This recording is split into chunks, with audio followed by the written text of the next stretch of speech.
Bonjour, mon nom est Suzy Gagnon, je suis conseillère cadre à l'INSPQ.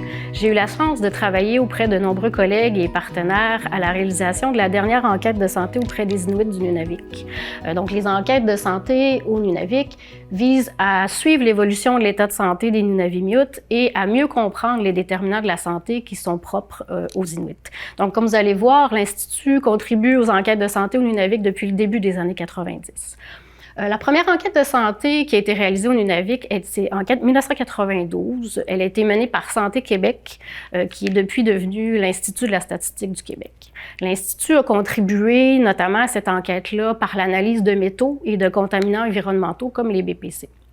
En 2004, l'Institut a été invité à jouer un rôle beaucoup plus important dans la réalisation du deuxième cycle d'enquête, dans un esprit de collaboration nord-sud, donc avec les autorités régionales et la contribution de nombreux chercheurs universitaires. En 2016, l'Institut a été invité à nouveau à participer à un nouveau cycle d'enquête, cette fois-ci parce que les Nunavimutes souhaitaient avoir un portrait actualisé de l'état de santé de la population, dans le but de redéfinir une offre de services qui allait répondre aux besoins. Donc, cette fois-ci, l'enquête, elle est vraiment construite par et pour les Inuits dans une approche de co-construction et de co-interprétation qui va permettre aux Nunavimutes de s'approprier autant la démarche que les résultats, tout en développant une capacité locale.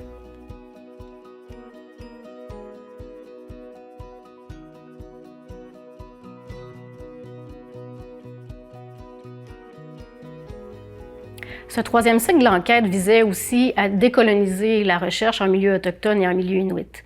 Historiquement, les Inuits, comme la plupart des peuples autochtones, ont été généralement exclus des activités de recherche les concernant et leur savoir peu considérés. Donc, pour faire face à cet enjeu, il y a plusieurs organisations et communautés autochtones qui se sont dotées de principes qu'on nomme PCAP, soit la propriété, le contrôle, accès et possession.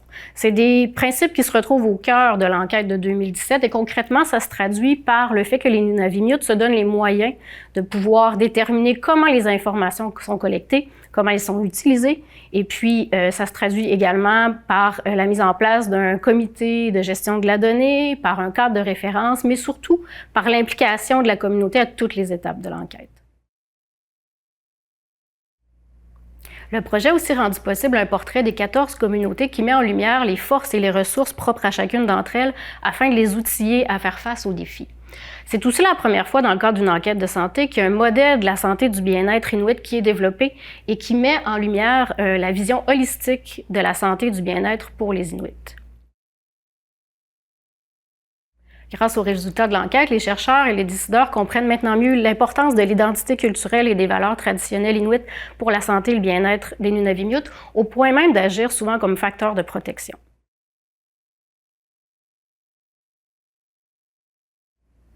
Plusieurs outils essentiels ont été développés en collaboration qui permettent de valoriser les résultats de l'enquête et qui favorisent l'appropriation des connaissances dans le but de soutenir la prise de décision et d'offrir des services qui sont culturellement appropriés.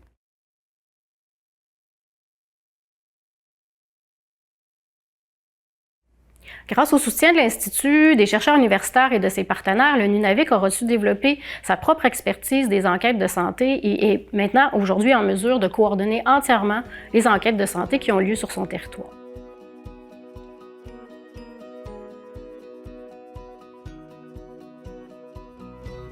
Je vous laisse en terminant sur un petit mot de Minnie Gray qui va vous illustrer avec des exemples concrets les retombées de cette collaboration-là au niveau local. In my involvement throughout the years, I understand that research has helped us to make very well-informed decisions as the data and the findings helps us to ensure that services to be developed are more in line with our needs and be more culturally relevant and oriented to the needs of Inuit. We've seen a lot of improvements and programs that have been developed using these data. Programs and services have been initiated and are in place based on results of the surveys. We've had results from mammograms that were done with portable machine in which many women received care for that. We have improved dental health, infant health in the area of anemia, nutrition, mental health, and many community initiatives. For me, being involved from the beginning of a research to the end ensures that the days of the flying and fly out research are gone, and that Inuit are partners and leaders in any research, and that we become owners of these data. I would like very much to thank INSPQ for having been a partner, an open partner and supporter of Nunavik. Thank you.